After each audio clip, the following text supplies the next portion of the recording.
नमस्कार दोस्तों, मैं शिवान सोलंकी अपने YouTube channel law testing plus में आपका स्वागत करता हूं। आज मैं आपसे संरक्षक और प्रतिपाल अधिनियम 1890 के ऊपर चर्चा करूंगा, यानी गार्जियन एंड वार्ड एक्ट 1890 के ऊपर चर्चा करूंगा।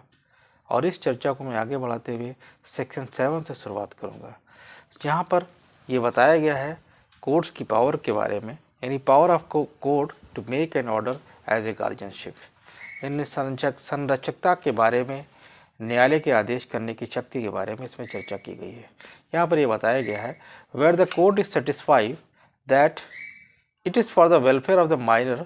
That an order should be made appointing a guardian of his person और प्रॉपर्टी और both,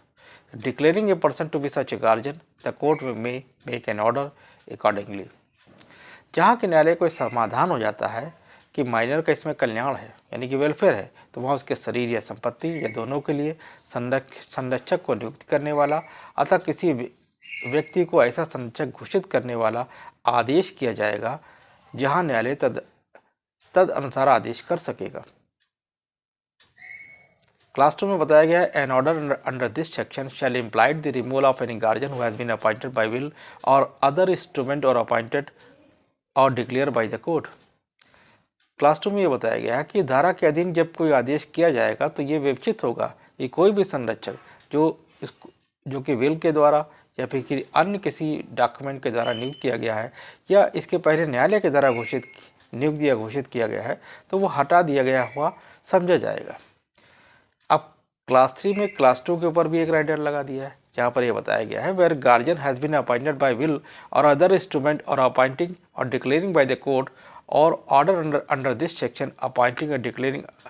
another person to be guardian in his stead shall not be made until the power of the guardian appointed or declared as aforesaid have ceased under the provision of the act। जहाँ भी कोई संरक्षक will या अन्य document के द्वारा या नियुक्त या न्यायालय के द्वारा नियुक्त किया गया या घोषित किया गया है, तो वहाँ उसके स्थान पर किसी दूसरे संरक्षक की नियुक्ति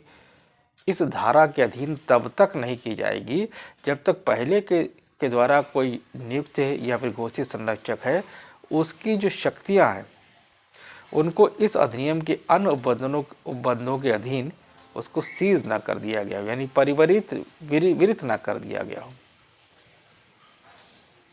तो ये धारा 7 में ये बताया गया है कि पावर ऑफ कोर्ट, यानी कि जो कोर्ट के गार्जियन अपॉइंट करने की पावर के विषय में चर्चा किया गया है। अब अगर हम धारा 8 की ओर चलें, धारा 8 में ये बताया गया है कि कौन से व्यक्ति होंगे जो गार्जियन के लिए आवेदन करने के हकदार होंगे। तो यहाँ पर ये बताया गया person entitled to apply for an order shall not be made under the last foregoing section except on the application of, यानी कि जो अंतिम पूर्वगामी धारा, यानी कि धारा 7 जिस पर विषय अभी मैंने चर्चा की है, धारा के अधीन कोई आदेश निम्नलिखित के आवेदन किए जाने के सिवाय नहीं करेगा। यानी कि धारा 8 में जो लिस्ट दी गई है वही लोग भी संरक्षक के लिए आवेदन कर पाएंगे धारा 7 में, अन्यथा कोई और नहीं कर पाएगा। कौन कौन सी लिस्ट में शामिल है? पहला, द पर्सन डिजीरियस और बीइंग और claiming to be the guardian of the minor, यानी कोई व्यक्ति जिसकी संरक्षक बनने की इच्छा हो या उसका दावा करता हो, वो गार्जियन बनने की बात कर सकता है। एनी रिलेटिव और फ्रेंड ऑफ द माइनर, यानी कि जो माइनर का कोई नातेदार या मित्र, या फिर कलेक्टर ऑफ द डिस्ट्रिक्ट और local area with in which the minor ordinary resides और विच ही वाज प्रॉपर्टी, यानी किसी जिले या अन्य स्थानीय क्षेत्र का जो कलेक्टर होगा जहाँ पर ये माइनर जो होगा मामूली तौर पर रह रहा हो या फिर उसकी संपत्ति वहाँ पर हो। The collector having authority with respect to the class to which the minor belong, और उस वर्ग का जो माइनर है उसके बारे में प्रतिकार रखने वाला कलेक्टर, यानी कोई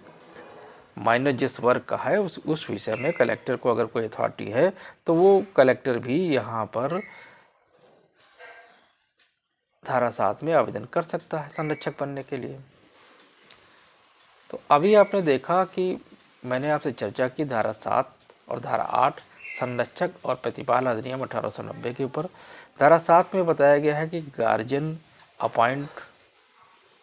करने के विषय में बात की गई है। धारा 8 में बताया गया है कि इस गार्जियन के जो अपॉइंटमेंट होगा उसके लिए कौन कौन व्यक्ति एंटाइटल होते हैं। गार्जियन और वार्ड एक्ट 1890 के अन्य सेक्शन के ऊपर अपनी आने वाली लेक्चर सीरीज में चर्चा करूंगा। यदि आपको मेरा चैनल समझ आता है तो कृपया से लाइक करें, सब्सक्राइब करें, शेयर करें, कमेंट करें, अपने दोस्तों को बताएं। तब तक के लिए जय हिंद, जय भारत।